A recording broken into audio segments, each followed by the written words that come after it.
प्यारे परमेश्वर, हम तेरे चरणों में तेरे वचन को सुनने के लिए आए हैं।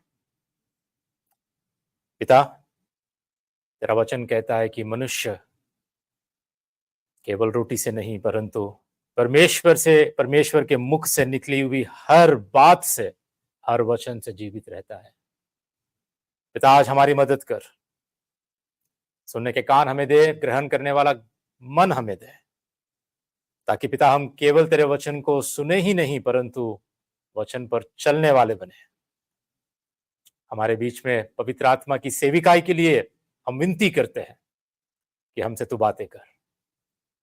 अपने आप को तेरे हाथों को अर्पित करते हैं। तेरे वचन को विश्वास योग्यता से बांटने में तू मेरी मदद कर पिता। मैं नहीं परंतु तेरा वचन बोले, तेरी बातें, क्योंकि उसमें ही सामर्थ्य है। हमारी मदद और सहायता कर। आज हम तेरा धन्यवाद करते हुए इस प्रार्थना विनती को प्रभु यीशु मसीह के नाम से मांगते हैं पिता, आमीन। बैठ जाइए। चलिए आज देखते हैं हम लोग दूसरे पत्रस की पत्रिका पहला अध्याय हम देख रहे हैं। पहले अध्याय में जैसा कि आज हम लोग वचन को पढ़ा था, पहले अध्याय के 9 और 10, ठीक है। दूसरा पत्रस 1 का 9 और 10 पद। आज का जो टॉपिक रहेगा, लगन से अपने उद्धार की पुष्टि करें, ठीक है। Diligently confirm your salvation. आगे बढ़ने से पहले मैं आपको एक तस्वीर दिखाना चाहता हूं, ठीक है। देख रहे हैं ये क्या हो सकता है? क्या लगता है आपको? कहाँ है ये लोग?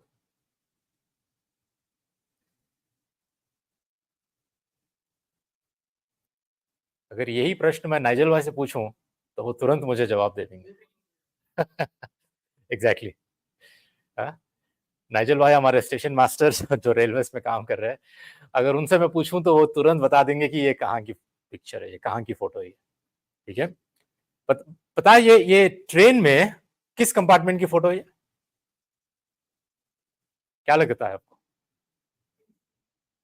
एसी? हाँ, एसी तो, एसी में तो 3 होते हैं ना। एसी में थर्ड क्लास होता है, सेकंड क्लास होता है, फर्स्ट क्लास होता है।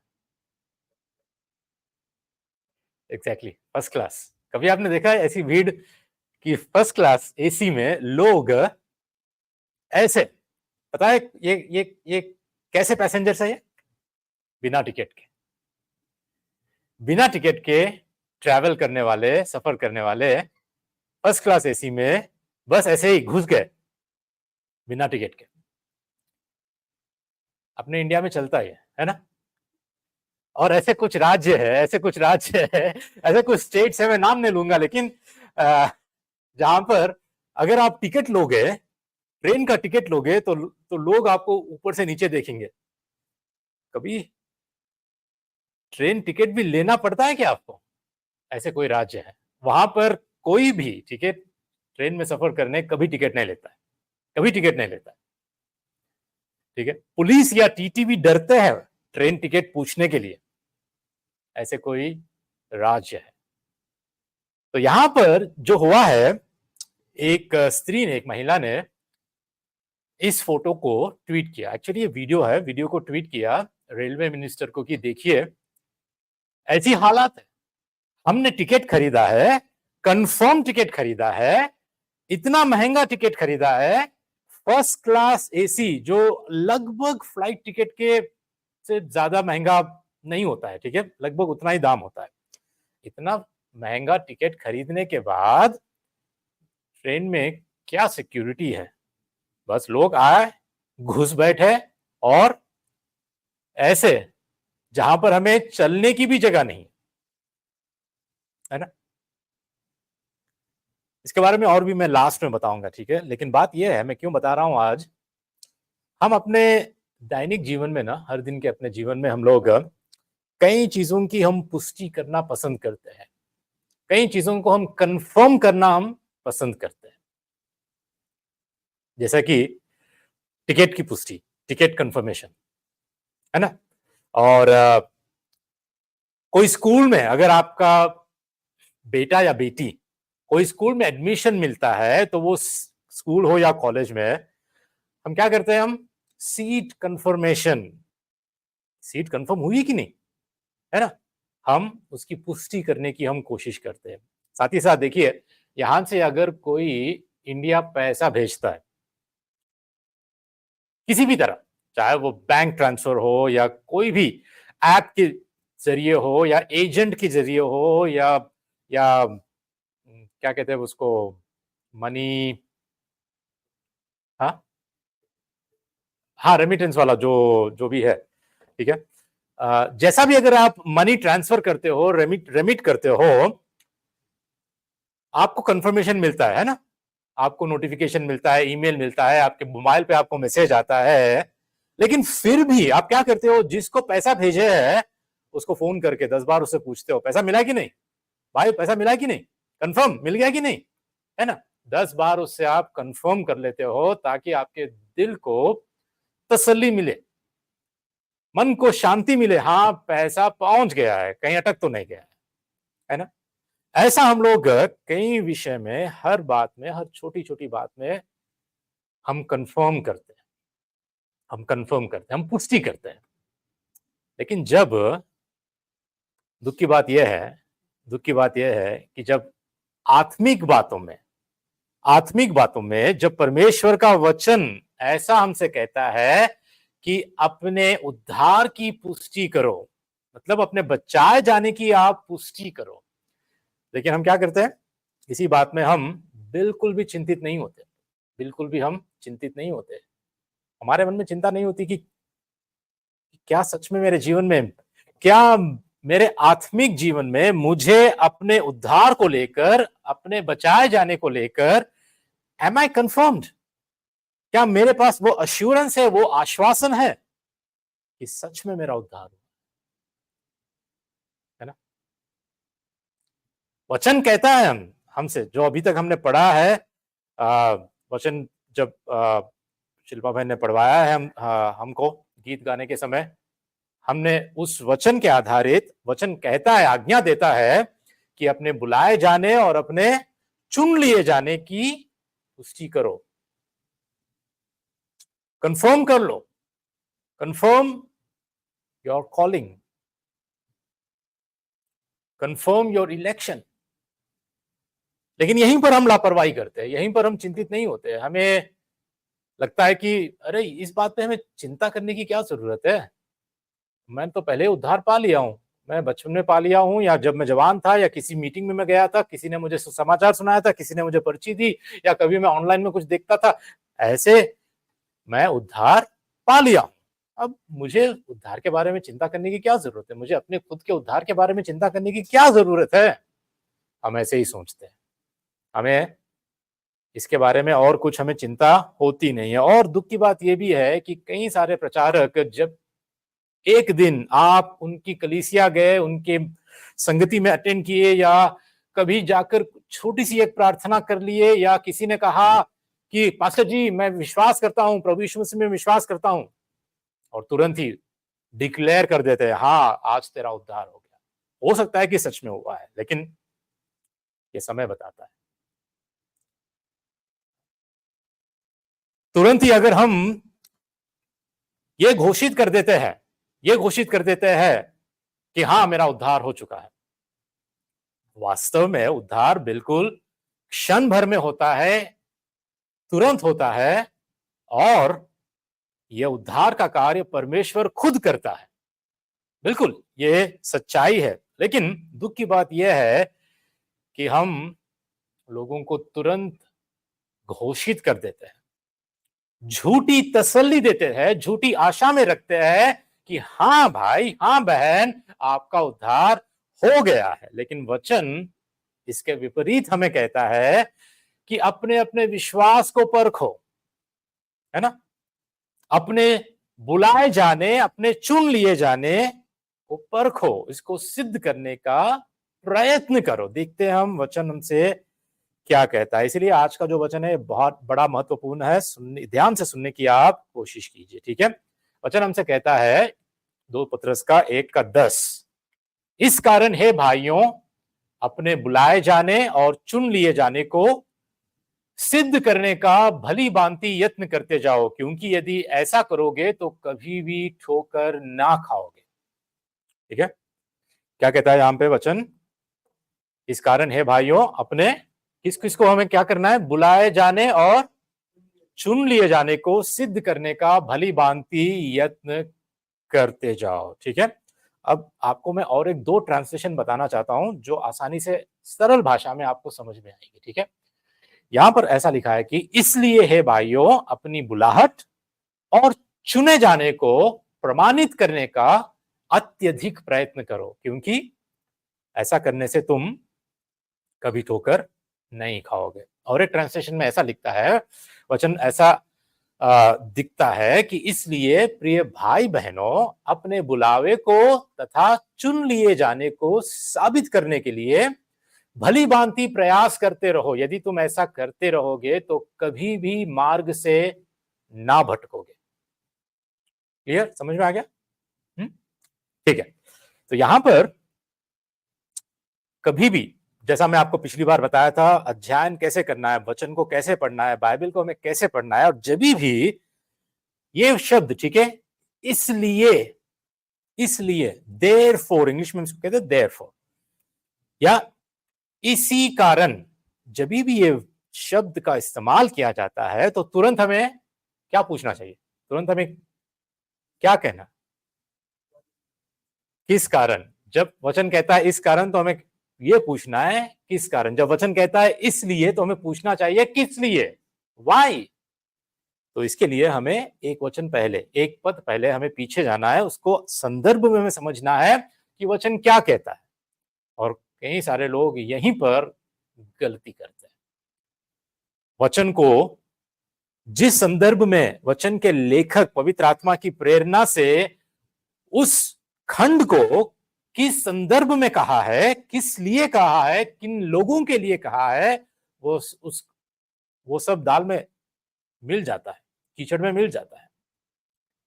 लेकिन एक वचन को उठाकर, एक शब्द को उठाकर बस प्रचार करने लगते हैं। यहां पर हमें थोड़ी सी सावधानी बरतनी चाहिए। हमें देखना चाहिए कि क्यों कहता है यहां पर इसलिए।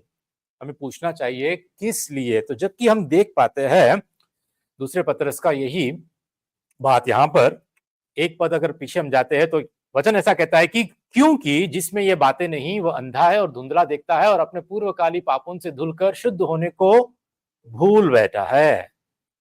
अब 10वें वचन में, 10वें पद में ऐसा लिखता है इस कारण, मतलब यहां पर जो नवा वचन है, नवा पद है, इसके लिए यहां पर हमें, ये वचन यहां पर हमें कुछ इंस्ट्रक्शन हमको बताता है। मतलब जिसमें ये बातें नहीं, ये बातें मतलब हमने पिछली बार देखा था, क्या बातें है वो? ईश्वरीय गुण, 7 ईश्वरीय गुण। वो 7 ईश्वरीय गुण जिसमें नहीं है वो क्या है? अंधा है और वो धुंधला देखता है और अपने पूर्वकाली पापों से धुलकर शुद्ध होने को भूल बैठा है। पिछली बार जैसा मैंने बताया था, ये 2 प्रकार में, मतलब वो आगे की नहीं देख पाता है, जिसको हमने स्पिरिचुअल मायोपिया, मतलब निकट दृष्टि वाले, निकट दृष्टि वाले मतलब जो पास में है वही दिखता है, दूर का नहीं दिखता है, जिसको हम इंग्लिश में नियर साइटेडनेस या शॉर्ट साइटेड कहते हैं। ठीक है, इंग्लिश में मेडिकल टर्म में उसको मायोपिया कहते हैं। जैसा कि हमने पिछली बार देखा है, ऐसे लोग जो धुंधला देखते हैं, ये पूरी तरह ब्लाइंड नहीं है, इट इज नॉट ब्लाइंडनेस। ठीक है, धुंधला देखते हैं भविष्य में परमेश्वर के वादे, परमेश्वर की प्रतिज्ञाएं, भविष्य में हमारा क्या है। जो उद्धार प्राप्त व्यक्ति है, जो सच्चा विश्वासी है, उसमें आगे को वो किस रीति से परमेश्वर के राज्य में, किस रीति से वो वारिस होगा, वो सारी बातें उनको धुंधला दिखती है। परमेश्वर के आगे जो घटित होने वाली बातें हैं, वो सब कुछ उनको धुंधला दिखती है। अपने खुद का भविष्य उनको धुंधला दिखता है। परमेश्वर के राज्य के विषय में जो आशा है वो धुंधली दिखती है, जो निकट है वही दिखता है। मतलब संसार की बातें ही है। दुनिया में, संसार में जब यहां पर है, खाओ पियो मौज मस्ती करो, यहां पर मजे करो, बस यहीं पर हमारा जीवन है। आगे की दृष्टि धुंधली हो चुकी है। और यही व्यक्ति जो धुंधला हो चुका है, ये अपने अतीत को भी भूल बैठा है कि ये पूर्वकाली पापों से धुलकर ये शुद्ध हो चुका है। ठीक है, तो ये ऐसा ना हो, आप अंधे मत बन जाओ, आप स्पिरिचुअल मायोपिया या आत्मिक मायोपिया के शिकार ना बन जाओ। इसीलिए आपको अब पत्रस ये कहता है 10वें वचन में, इस कारण, इसलिए हे भाइयों, अपने बुलाए जाने और चुन लिए जाने को सिद्ध करने का भली भांति यत्न करते जाओ। ये यहां पे जो बात लिखी गई है, केयरफुली ऑब्जर्व कीजिए। ठीक है, केयरफुली ऑब्जर्व कीजिए। अपने बुलाए जाने और चुन लिए जाने को प्राप्त करने या पाने या हासिल करने का भली भांति यत्न करते जाओ। ये वचन सही है, गलत है?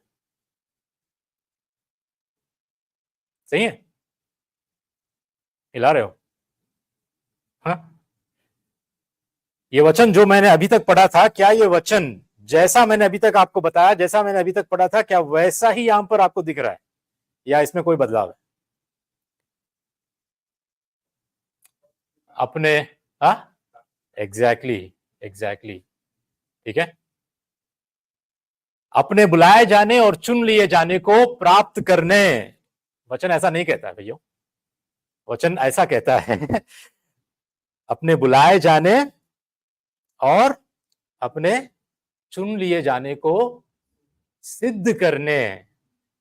ये बुलाए जाना और चुन लिए जाना, ये किससे संबंधित है? ये अपने उद्धार से संबंधित है। परमेश्वर जिसको बुलाता है, जिसको परमेश्वर चुनता है, उसका उद्धार परमेश्वर करता है। एक उद्धार प्राप्त व्यक्ति, एक विश्वासी, एक सच्चे विश्वासी के बारे में जो बुलाया गया है परमेश्वर के द्वारा, जो चुन लिया गया है परमेश्वर के द्वारा, उसके लिए यहां पर वचन कह रहा है। लेकिन क्या हम अपने बुलाए जाने को और अपने चुन लिए जाने को हम प्राप्त कर सकते हैं? मतलब क्या हम अपने उद्धार को हम प्राप्त कर सकते हैं? नहीं। जितने भी भले काम कर ले, जितने भी अच्छे काम कर ले, जितने भी हम कुछ भी कर ले, हम अपने उद्धार को हम खुद प्राप्त नहीं कर सकते। We are incapable of attaining our own salvation. इफिसियों के पहले अध्याय में हम देखे थे, ये दूसरे अध्याय में है ना, दूसरे अध्याय में क्या कहता है वचन? याद है आपको? विश्वास कैसे, उद्धार कैसे पाते हैं हम? विश्वास और अनुग्रह से, विश्वास और अनुग्रह से। ये परमेश्वर की देन है। विश्वास के द्वारा, अनुग्रह से ही तुम्हारा उद्धार हुआ है। ये तुम्हारी ओर से नहीं, परंतु परमेश्वर का दान है। We can not save ourselves. चाहे जितने भी हम अच्छे काम कर ले, जितनी भी हम तपस्या कर ले, डुबकी मारे, नंगे पैर चले, कुछ भी कर ले, 100 दिन भी उपवास कर ले, या हम जितना भी प्रार्थनाएं कर ले या वचन को भी पढ़ ले, हम अपनी ओर से हम अपना उद्धार नहीं कर सकते। लेकिन उद्धार करने के बाद जो भले कार्यों के लिए परमेश्वर ने हमें बुलाया है, वो साबित करते हैं कि हमने सच में उद्धार पाया।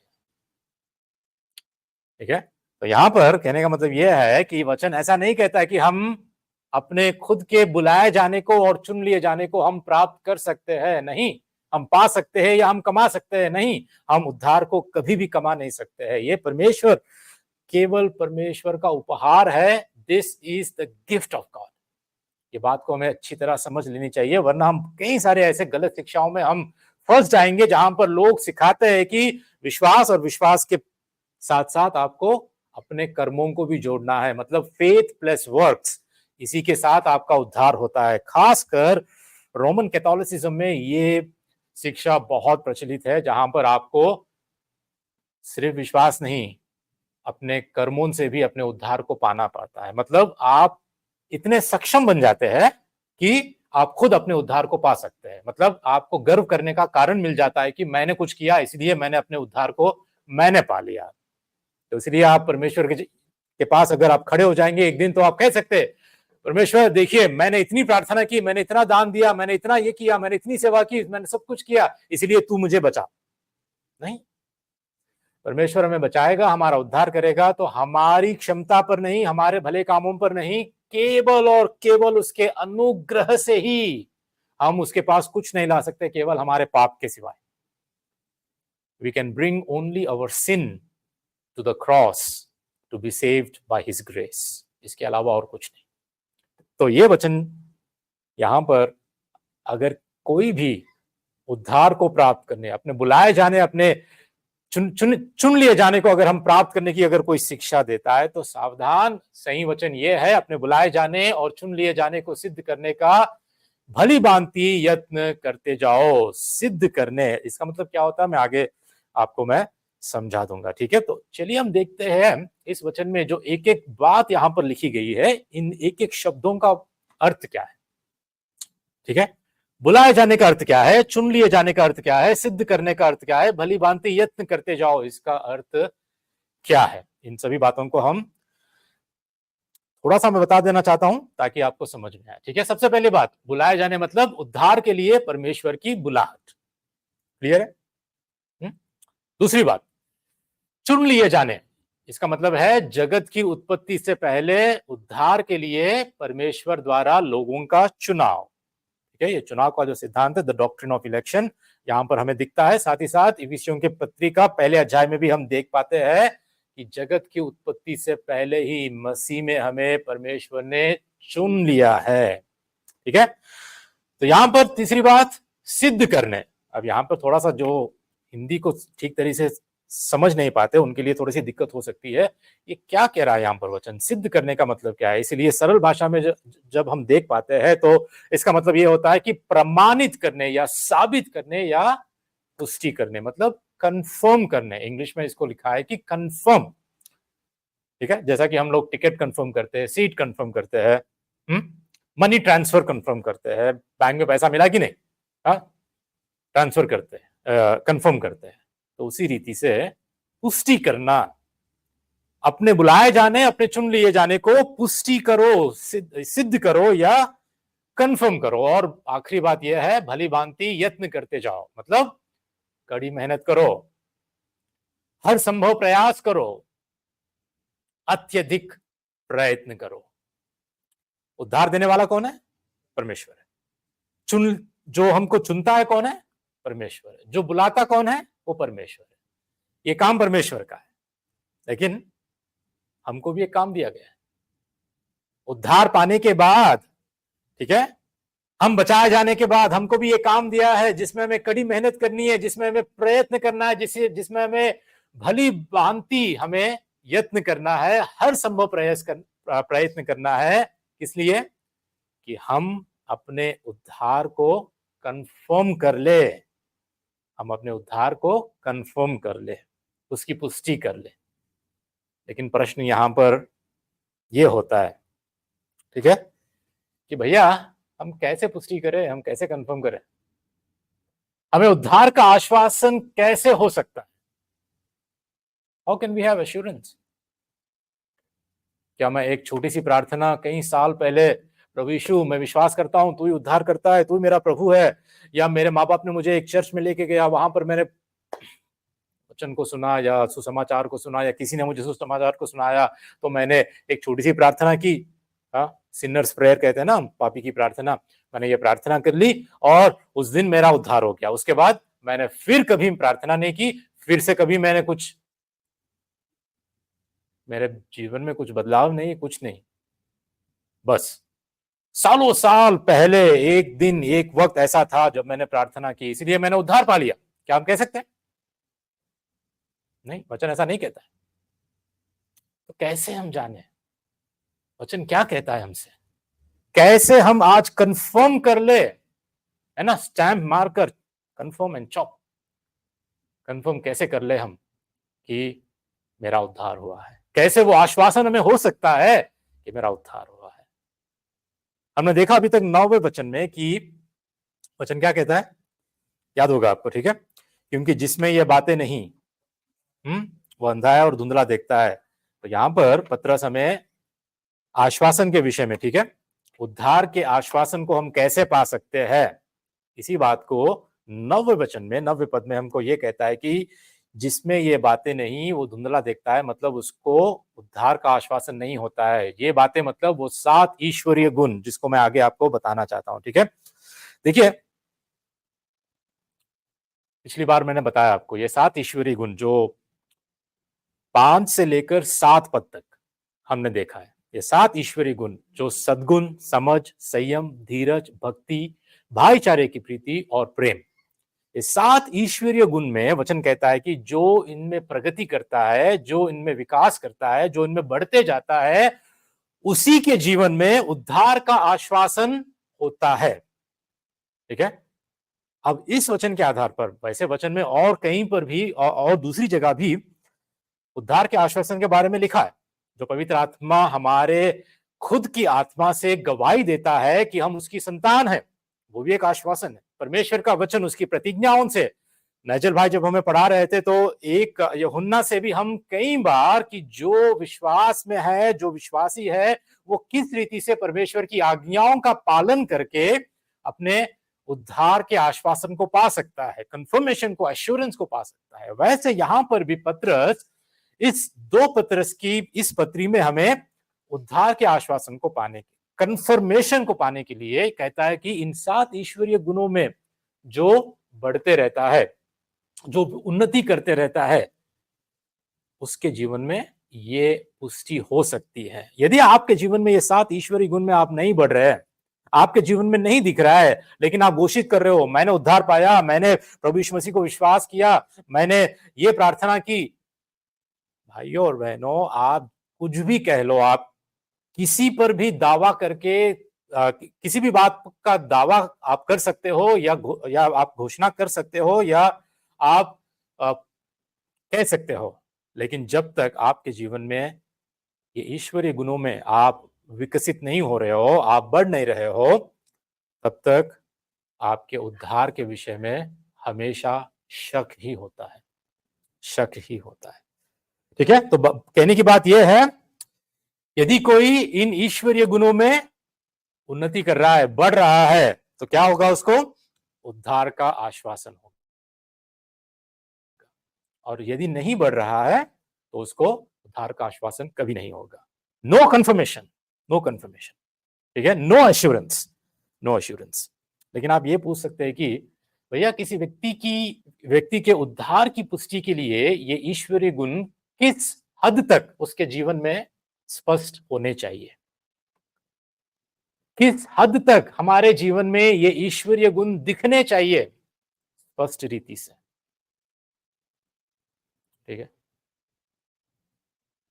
कोई कह सकता है कि मेरे जीवन में तो ये नहीं दिख रहा है, तो मैं क्या उद्धार प्राप्त नहीं हूं?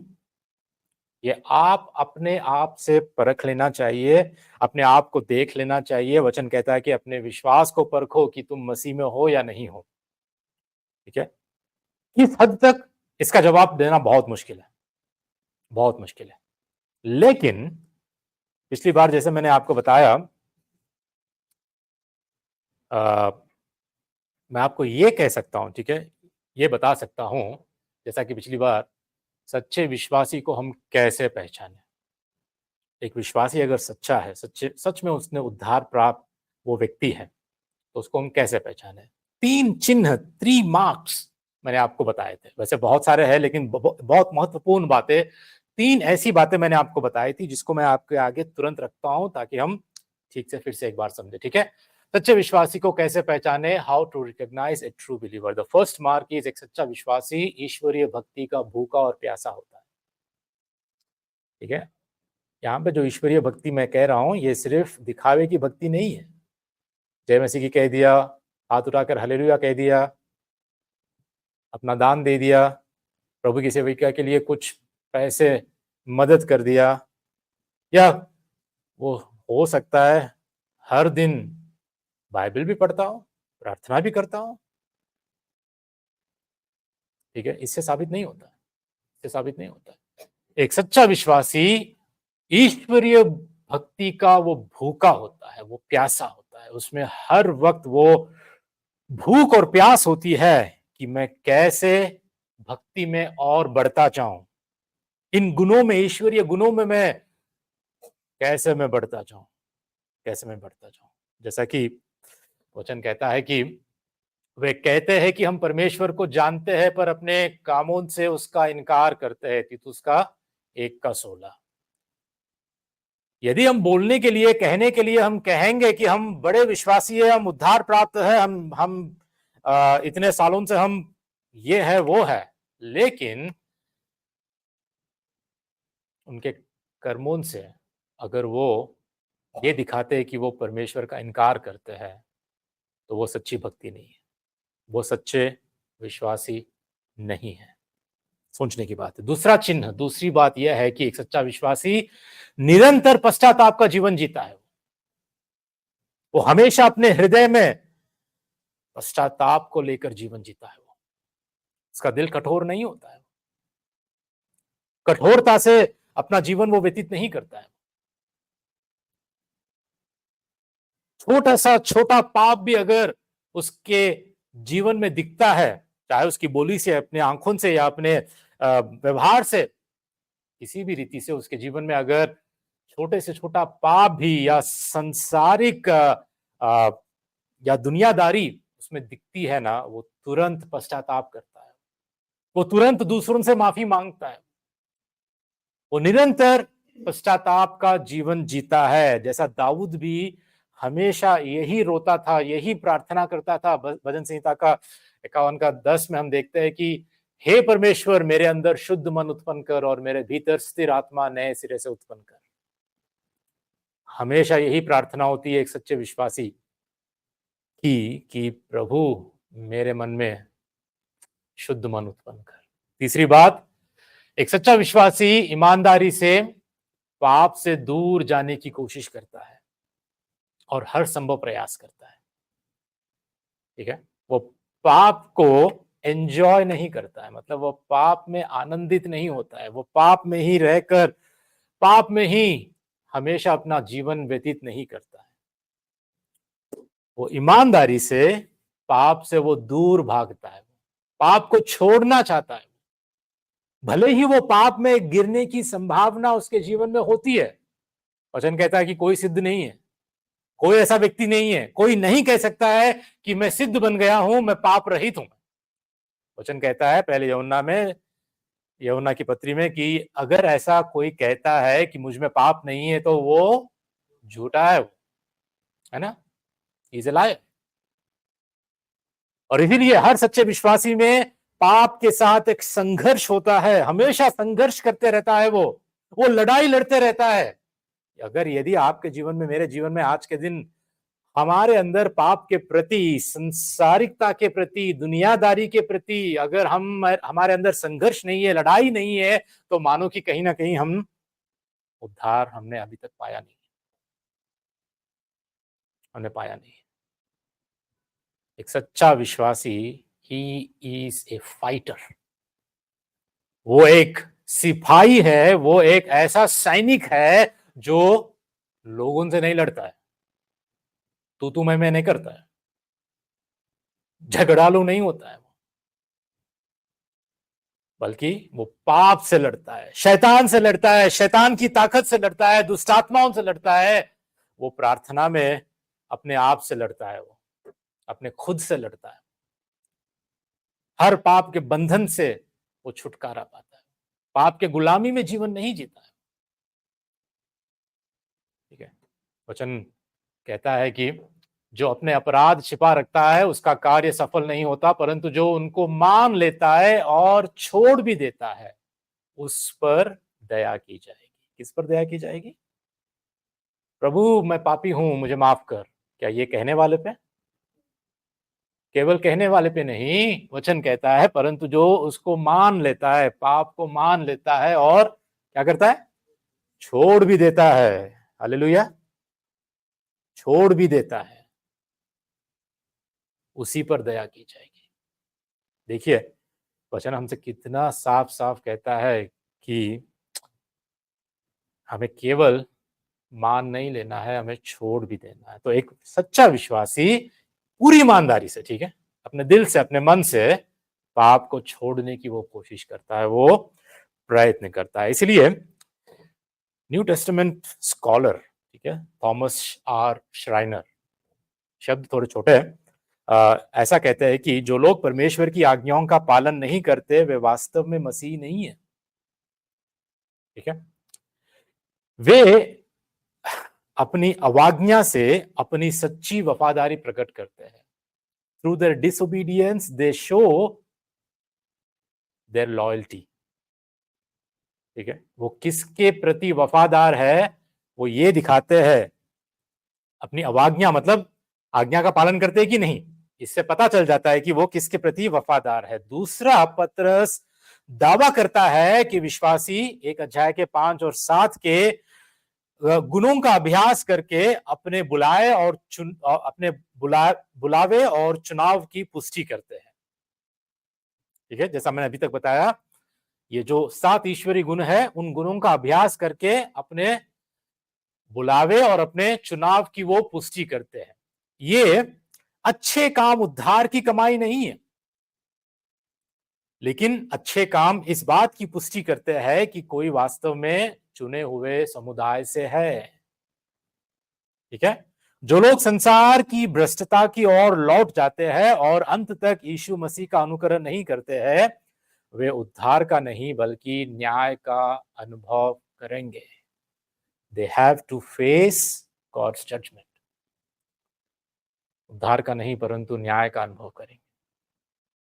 यहां पर हमें सोचने की बात है कि क्या सच में इन ईश्वरीय गुणों में हम बढ़ रहे हैं? क्या सच में सच्चे विश्वासी की तरह क्या हम ईश्वरीय भक्ति के सच्चे भूखे हैं, प्यासे हैं? क्या हम पश्चाताप का जीवन जी रहे हैं दिन प्रतिदिन? क्या हम अपने पाप से ईमानदारी से हम छोड़कर भाग रहे हैं? देखिए, परमेश्वर हमसे प्रेम करता है आज, इसीलिए हमें यह वचन हमको सिखा रहा है। वो हमें निराशा में ढकेलने के लिए नहीं, हमें उदासी में जीने के लिए नहीं बुलाया परमेश्वर ने। हमें वो उत्साहित करता है अपने वचन के द्वारा। क्यों? यह वचन को हमें दिया है कि हम उत्साहित हो। हम फिर से यदि आप आज गिरे हुए हो, यदि आप आज अपने आत्मिक जीवन में उन्नति नहीं कर रहे हो, तो परमेश्वर हमें उत्साहित कर रहा है। आज हमें बुला रहा है, बेटा आजा, बेटी आजा। कितने दिन मुझसे दूर रहोगे? कितने दिन अपने आत्मिक जीवन में उन्नति नहीं करोगे? कितने दिन इस संसार में, इस दुनियादारी में खोकर जीवन बिताओगे?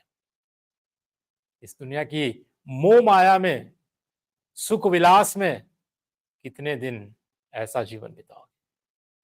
परमेश्वर हमसे बुला रहा है। ठीक है, इसलिए किस हद तक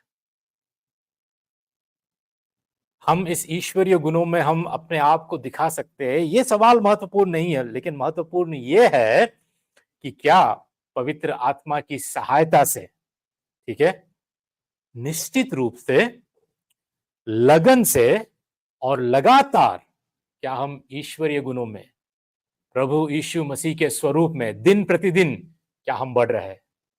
क्या हम अपने जीवन में ऐसे बदलाव को, ऐसे परिवर्तन को, चाहे वो थोड़ा थोड़ा भी क्यों ना हो, जानते हैं ना हम बीज बोने वाले का दृष्टांत, थोड़े 30 गुना, थोड़े 60 गुना और थोड़े 100 गुना।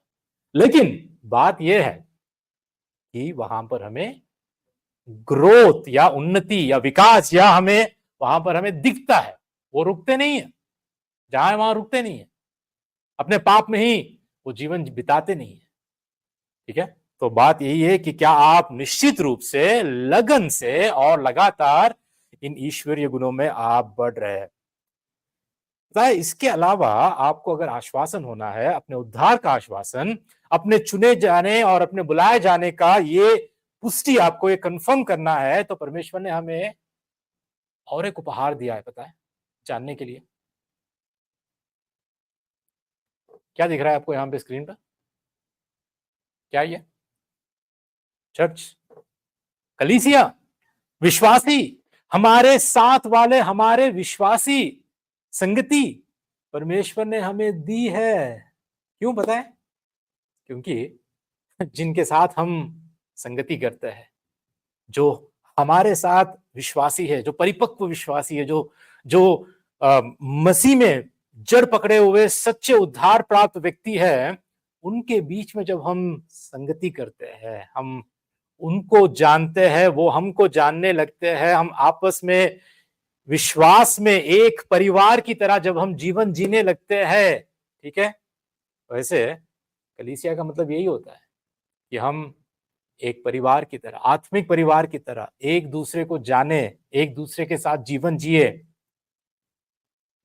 एक दूसरे को प्रेम करे। और जब ये होता है ना, तब क्या होता है पता है? विश्वासी एक दूसरे को परखते भी हैं। हम पूछ सकते हैं कि भाई, आपको लगता है सच में कि मेरे अंदर पवित्र आत्मा का कार्य हुआ है? आपको लगता है सच में बहन कि मैं उद्धार प्राप्त व्यक्ति हूं? मेरा व्यवहार आप जानते हैं, मेरी बातें आप जानते हैं, मेरा घर परिवार आप जानते हैं, मैं परिवार में कैसा रहता हूं, कैसा रहती हूं, मेरा काम की जगह में कैसी रहती हूं, ये सारी बातें जब एक दूसरे से हम जानकारी रखते हैं, एक दूसरे को अच्छी तरह पहचानते हैं, तो परमेश्वर ने हमें विश्वासियों को दिया है, संगति को दिया है। क्या कभी हमने पूछा है? कभी हमने पूछा है कि भैया या बहन, सिस्टर, क्या सच में आपको लगता है कि मेरा उद्धार हुआ है? हमने कभी नहीं पूछा, तो पूछना चाहिए, क्योंकि परमेश्वर ने हमें दिया ही है अपने भाई बहनों को, अपने भाई बहनों को। स्थानीय कलीसिया को परमेश्वर दिया है, लेकिन इसके लिए आपको एक ऐसी कलीसिया के बीच में होना चाहिए जहां पर सुसमाचार को शुद्ध रीति से प्रचार करते हो, जहां पर सही शिक्षा को आपको देते हो। ऐसे कई सारे कलीसिया है जहां पर आजकल सिर्फ और सिर्फ समृद्धि का ही सुसमाचार सुनाते हैं। यीशु मसीह पर विश्वास करो, बस नौकरी नहीं है, मिल जाएगी। प्रमोशन चाहिए, मिल जाएगा। संतान नहीं है, कोई बात नहीं, मिल जाएगा। गाड़ी नहीं है, अगले साल तक मिल जाएगी। मकान नहीं है, कोई बात नहीं, यीशु दे देगा। बीमारी है, कोई बात नहीं, चंगा कर देगा। वास्तव में परमेश्वर ये सब कुछ दे सकता है और देता भी है, लेकिन क्या सुसमाचार ये है? नहीं। ऐसे सिर्फ हेल्थ और वेल्थ, समृद्धि का सुसमाचार बहुत प्रचलित है आज। हजारों यूट्यूब खोलो, लाखों ऐसे प्रचारक आपको मिल जाएंगे, ठीक है। सुसमाचार ये नहीं है। इसीलिए हमको समझना चाहिए कि सच्चा सुसमाचार क्या है, सच्चा मन परिवर्तन क्या है, सच्चा पश्चाताप क्या है, सच्चा जीवन, एक विश्वासी का सच्चा जीवन कैसे होता है, चाहे वो समाज में हो या परिवार में हो या अपने प्राइवेट लाइफ में भी क्यों ना हो, कैसा होता है। लेकिन आज परमेश्वर कितना दयालु है सोचिए, कितना प्रेम करने वाला है सोचिए, कि हमें कलीसिया से जोड़ कर रखता है, विश्वासी भाई बहनों से हमें जोड़ के रखता है, ताकि हम एक दूसरे के प्रति अकाउंटेबल रहे, उत्तरदायित्व में हम जी पाए। इसलिए पता है, हमारी कलीसिया में हम लोग, हमारा एक अकाउंटेबिलिटी फॉर्म होता है, अकाउंटेबिलिटी मीटिंग होती है, जहां हम एक दूसरे के प्रति हम लोग अकाउंटेबल रहते हैं, हम लोग जवाबदेही, ठीक है। तो ये परमेश्वर हमको दिया है, कलीसिया को दिया है, ठीक है। माइक मैकिनली ये ऐसा कहते हैं कि मैं इस बात पर अधिक जोर नहीं दे सकता कि हमारे विश्वास को परखने की यह महत्वपूर्ण प्रक्रिया केवल स्थानीय कलीसिया के संदर्भ में ही ठीक से की जा सकती है। यदि आप एक स्थानीय कलीसिया से जुड़े नहीं हो, जहां पर आपके विश्वास को परखा जाता है, आपको सवाल पूछे जाते हैं, आपको यह कहा जाता है कि भाई क्या आप विश्वास में बढ़ रहे हो, कैसा है आपका जीवन, आपका परिवार कैसा है, ये सवाल आपसे अगर पूछे नहीं जाते एक स्थानीय कलीसिया में, तो आप भटक सकते हो। तो इसीलिए एक स्थानीय कलीसिया के संदर्भ में ये परखना, ये प्रक्रिया बहुत जरूरी है। आपको अन्य विश्वासियों की आवश्यकता है जो आपके आत्मिक उन्नति के लिए समर्पित है, दे आर कमिटेड। वे ही है जो आपको जानने में सक्षम होंगे और आपके जीवन में नए जन्म के फल की पहचान करेंगे, ठीक है, उद्धार का आश्वासन हमें खुद अपने ही आत्मा में पवित्र आत्मा के द्वारा भी होता है और अपने खुद के परिवर्तित जीवन के द्वारा भी होता है, और हमारा जो जीवन समाज के बीच में, विश्वासियों के बीच में, कलीसिया के बीच में जो होता है, उनकी गवाही के द्वारा भी हम जान सकते हैं। लेकिन अंत में मैं कह रहा हूं ना, इन सब में भी कई ऐसे लोग हैं जो धोखा भी दे सकते हैं, लेकिन परमेश्वर है हमारे हृदय को जानता है, परमेश्वर है जो हमें देखता है, परमेश्वर है जो हमको अच्छी तरह जानता है, हमारे दिल की भावनाओं को, हमारे दिल के सोच और विचारों को वो तोलता है। ठीक है, तो इसीलिए अब आखिरी बात जो ये वचन में, जो अभी तक हमने 10वां वचन पढ़ा है, पता है आखिरी बात क्या है? यदि तुम ऐसा करते रहोगे तो कभी भी ठोकर ना खाओगे, मतलब कभी नहीं गिरोगे, मार्ग से ना भटकोगे। ठीक है, इसका मतलब ये नहीं कि हम सिद्ध बन गए, हम परफेक्ट बन गए, हम सिनलेस परफेक्शन में हमारा जीवन जी रहे हैं। नहीं, ऐसा नहीं है, ऐसा नहीं है। वचन तो कहता है कि हमें नहीं गिरना चाहिए, लेकिन अगर गिर भी जाओगे तो एक सच्चा व्यक्ति, सच्चा विश्वासी वो उठता है। वचन कहता है कि धर्मी जन अगर 7 बार भी गिरे तो वो फिर से उठेगा, वो फिर चलेगा, वो अपने पाप में ही जीवन नहीं जिएगा वो। ठीक है, तो यहां पर कहने का मतलब यह है, नहीं गिरोगे मतलब अपने शक में नहीं गिरोगे कि तुम्हारा उद्धार हुआ है कि नहीं, भय में नहीं गिरोगे, शंका में नहीं गिरोगे, ये संदेह तुम्हारे अंदर नहीं होगा, डर डर के जीवन नहीं जियोगे। अरे क्या मैं सच्चा विश्वासी हूं कि नहीं, क्या मैंने सच में उद्धार पाया कि नहीं, ऐसे डर में जीवन नहीं बिताओगे। यहाँ पे क्या क्या कहता है वचन? यदि ऐसा करते रहोगे, एक बार की बात नहीं है, ठीक है, ये एक बार की बात नहीं। मैंने 20 साल पहले एक छोटी सी प्रार्थना की, मैंने उद्धार पा लिया, उसके बाद मेरा जीवन जैसा है वैसा ही है। आज भी मैं संसार में खोया हूँ, पाप में बैठा हूँ, पाप में ही गिर रहा हूँ, पाप में ही जीवन बिता रहा हूँ। ये एक सच्चे विश्वासी की पहचान नहीं है। ठीक है, वचन कहता है इसको करते रहो, करते रहो, अपने आप को परखते रहो, अपने विश्वास को परखते रहो, अपने बुलाए जाने और अपने चुन लिए जाने की पुष्टि करते रहो, कंफर्म करते रहो। ठीक है, अपने अपने जीवन में कहीं कहीं ऐसे ऐसे संदर्भ आते हैं, ऐसी परिस्थिति आती है, तब तक पुष्टि करते रहो, तब तक बताते रहो, तब तक अपने आप को परखते रहो। ठीक है, तो आखिरी में मैंने पहली एक फोटो आपको बताई थी। ठीक है, यहां पर जो ट्रेन में बिना टिकट के सफर कर रहे हैं, इंडिया में तो चलता है। एक प्रश्न आपके आगे है, क्या आप कभी भी बिना कंफर्मेशन के टिकट लेकर आपने सफर किया है, ट्रैवल किया है? बिना कंफर्म हुए टिकट आप एयरपोर्ट चले गए या ट्रेन में सफर करने के लिए चले गए? मैंने तो कभी नहीं किया, पता नहीं आप ये यहाँ पर कोई है ऐसे? इंडिया में चल जाता है, इंडिया में आप जाओ बिना कंफर्म के टिकट, ट्रेन में बैठो, टीटी को 2-4 पैसे दे दो, कंफर्म हो जाएगा, आप केरला से दिल्ली भी चले जाओगे, है ना? हम ऐसा नहीं करते। ठीक है, बिना कंफर्मेशन के हम सफर नहीं करते। केरला से तो दिल्ली बहुत दूर है, दिल्ली से चांदनी चौक भी आप नहीं जाओगे, है ना? मेट्रो में भी ट्रैवल नहीं करोगे। तो सोचिए कि वचन जब आपसे कहता है कि यत्न करो, प्रयत्न करो, हर संभव पुष्टि करने के लिए कंफर्म कर लो, तो इसका मतलब यह है नो कंफर्मेशन, नो एंट्रेंस। परमेश्वर के राज्य में यदि आपके जीवन में पुष्टि नहीं है, no confirmation, there is no entrance. अगला वाला वचन, जो अगला वचन है 11 पद जो है, वो यही बात को सिखाता है, जिसको हम आने वाले हफ्ते में हम देखेंगे, प्रभु की इच्छा हो तो। ठीक है, प्रभु हम सबकी मदद करे, सहायता करे कि हम अपने अपने बुलाए जाने, अपने अपने चुन लिए जाने को हम सिद्ध करने का हम भली भांति पूर्ण रीति से हम सारे मन से हम दिन प्रतिदिन हम पुष्टि करते रहे। ठीक है, चलिए हम प्रार्थना करेंगे, खड़े हो जाएंगे।